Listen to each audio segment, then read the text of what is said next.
Knock knock knock. Hello, are you ready? कहानियां है बहुत सारी और बहुत सारा है फन। ये है टाइम मस्ती का, तो रन रन रन रन। आओ खेले गेम्स, जमकर होगी मस्ती और कोई नहीं रोकने वाला, क्योंकि ये है मस्ती की पाठशाला। हेलो, हाय, आप सबका पीएमसी हिंदी के शो मस्ती की पाठशाला में वेलकम वेलकम वेलकम। मैं आपकी दोस्त और होस्ट लेकर आई हूँ एक नई कहानी, एक नई सीख के साथ। पशु पक्षी कितने प्यारे होते हैं, मुझे तो बहुत पसंद हैं। क्या आपने कभी उन्हें समझने की कोशिश करी? क्या कभी आपने उन पशु पक्षी की कभी रक्षा करी? क्या किसी और को रक्षा करते हुए देखा? ऐसे ही गौतम बुद्ध, और उनको बचपन में राजकुमार सिद्धार्थ के नाम से भी जाना जाता था। वो तो सदैव पशु पक्षी की रक्षा करते थे। तो चलते हैं, उनकी कहानी सुनते हैं, जब वो आप ही की तरह बच्चे थे।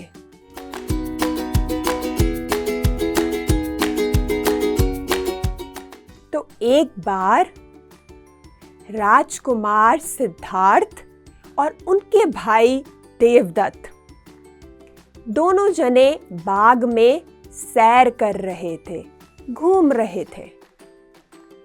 और जो राजकुमार सिद्धार्थ हैं, वो बहुत ही कोमल और दयालु व्यक्ति हैं। और जो देवदत्त है, उनका भाई, वो बहुत ही कठोर और झगड़ालू किस्म का व्यक्ति है। तो जब दोनों भाई बाग में घूम रहे थे, तो सिद्धार्थ की नजर एक हंस पर पड़ती है। वो हंस बहुत ही खूबसूरत होता है और वो आकाश में मजे में अपनी उड़ान भर रहा होता है। और वो देखकर सिद्धार्थ बहुत खुश होते हैं और वो देखते हैं कि हंस कितनी अपनी मस्ती में उड़ रहा है। पर वैसे ही देवदत्त भी उसी हंस पर उनकी नजर जाती है। और जैसे ही उनकी नजर उस हंस पर जाती है, वो अपना तीर कमान उठाते हैं और कमान पे तीर को लगाते हैं। और तीर लगा के वो उस हंस की ओर तीर को छोड़ देते हैं। और वो तीर कमान सीधा उस सुंदर से हंस पे लग जाता है।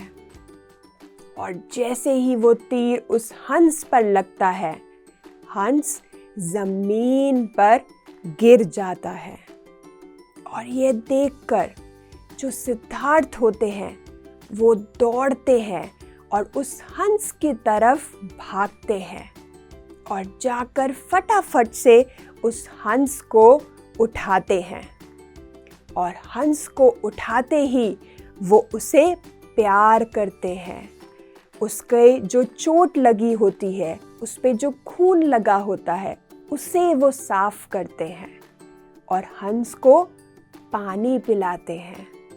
और इतने में क्या होता है, उधर से देवदत्त आता है और बहुत ही गुस्से में होता है। और वो सिद्धार्थ को कहता है कि ये हंस तो मेरा है, इसे मुझे दे दो। ये तुम्हारा हंस नहीं है, इसको मैंने तीर से मारकर जमीन पर गिरा है, तो इस हंस पर मेरा हक है। और जब ये सुनते हैं सिद्धार्थ, तो वो कहते हैं कि नहीं, ये हंस मैं तुमको नहीं दूंगा, इस हंस का तो कोई भी दोष नहीं है। तुमने इसको तीर मारकर जमीन पे गिर दिया है। मैं इसको तुम्हें नहीं दूंगा। और जब ये देवदत्त सुनते हैं, उन्हें और भी गुस्सा आता है कि कैसे ये मेरी चीज मुझे नहीं दे रहा, ये तो मेरी है।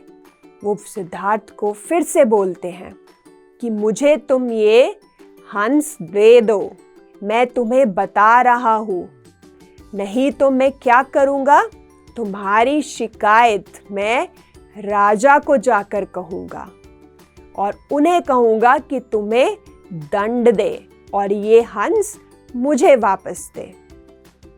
और सिद्धार्थ पर अपनी ही बात पे वो अडिग रहते हैं और वो देवदत्त को कहते हैं कि नहीं, तुम कुछ भी कर लो, ये हंस तो मेरे पास ही रहेगा। अब मैं इसका इलाज करूंगा और इसको अपने पास ही रखूंगा। ये सुनते ही देवदत्त आग बबूला होके गुस्से में एकदम से वहां से चले जाते हैं और बोलते हुए कि अब मैं राजा के पास जा रहा हूं, अब देखना मैं तुम्हें सबक सिखाऊंगा। और ये कहकर वो राज दरबार में चले जाते हैं राजा के पास और वहां जाकर राजा को शिकायत लगाते हैं राजकुमार सिद्धार्थ की कि उसने मेरा हंस ले लिया है, मुझे मेरा हंस वापस दिलाइए। और राजकुमार जब ये बोलते हैं देवदत्त राजा को, तो राजा उन्हें वापस भेजते हैं उन सैनिकों को और बोलते हैं कि जाओ सैनिक, आप सिद्धार्थ को लेकर आओ। और ये सुन के जब सैनिक जाते हैं तो सिद्धार्थ सैनिकों के साथ राज दरबार में आते हैं और देखते हैं कि राजा अपनी बड़ी सी कुर्सी पर, अपने तख्त पर राजा बैठे हुए हैं राज सिंहासन पर। उनके साथ अनेक राजमंत्री बैठे होते हैं, बहुत सारे वहाँ पर सैनिक भी खड़े होते हैं। तो राजा पहले देवदत्त की ओर देखते हैं और देवदत्त को बोलते हैं कि बताओ तुम्हारी क्या शिकायत है। तो देवदत्त उन्हें बताता है कि एक हंस बाग में उड़ रहा था और मैंने उस पे तीर चलाया और वो हंस जमीन पर गिर गया, पर सिद्धार्थ ने उसे उठाया और कहा कि ये तो मेरा है। पर वो उसका कैसे हुआ, वो तो मेरा है, मैंने उस पे तीर चलाया है, तो मुझे मेरा हंस वापस चाहिए। और ये सुनकर राजा फिर सिद्धार्थ की ओर देखते हैं और सिद्धार्थ को बोलते हैं कि अब तुम बताओ, तुम क्या कहना चाहोगे। तो जो सिद्धार्थ होते हैं बहुत ही शांत स्वरूप से, करुणा से अपनी बात राजा को कहते हैं और कहते हैं कि ये हंस अपनी मस्ती में उड़ रहा था आकाश में और इसने तो किसी को भी तंग नहीं किया, इसका तो कोई भी दोष नहीं है। तो देवदत्त ने उसे तीर मार के गिर दिया और मैंने इस हंस को बचाया, इसकी मरहम पट्टी करी, इसको पानी पिलाया। तो मुझे लगता है कि हंस पर मेरा अधिकार ज़्यादा है क्योंकि मैंने उसे बचाया है। तो जब दोनों पक्षों की बात राजा सुन लेते हैं, देवदत्त की भी और सिद्धार्थ की भी, तो उनको समझ आता है कि अब क्या करना चाहिए, हंस किसको देना चाहिए। आप ही सोचो कि हंस किसके पास जाएगा, हंस देवदत्त के पास जाएगा कि सिद्धार्थ के पास जाएगा। तो ऐसे ही राजा जो आसपास जो राजमंत्री बैठे होते हैं उनसे पूछते हैं कि आप बताइए, आप क्या कहते हैं। तो सारे राज्य मंत्री इकट्ठे से एक साथ बोलते हैं कि हंस तो सिद्धार्थ को देना चाहिए, क्योंकि जीवन देने वाले का ज्यादा अधिकार होता है जीवन लेने वाले से। और वो राजा उस हंस को सिद्धार्थ को दे देते हैं और सिद्धार्थ उस हंस को लेकर अपने भवन की ओर जाता है और सबको ये कहता है कि इस हंस को मैं पूरा ध्यान रखूंगा, इस हंस का, उसकी पूरी तरीके से उसकी सहायता करूंगा, उसकी रक्षा करूंगा, और जब वो स्वस्थ हो जाएगा, ठीक हो जाएगा, तो मैं उसे आकाश में उड़ा दूंगा ताकि वो अपने घर वापस जा सके। तो दोस्तों, इस कहानी से हमें क्या सीखने को मिलता है?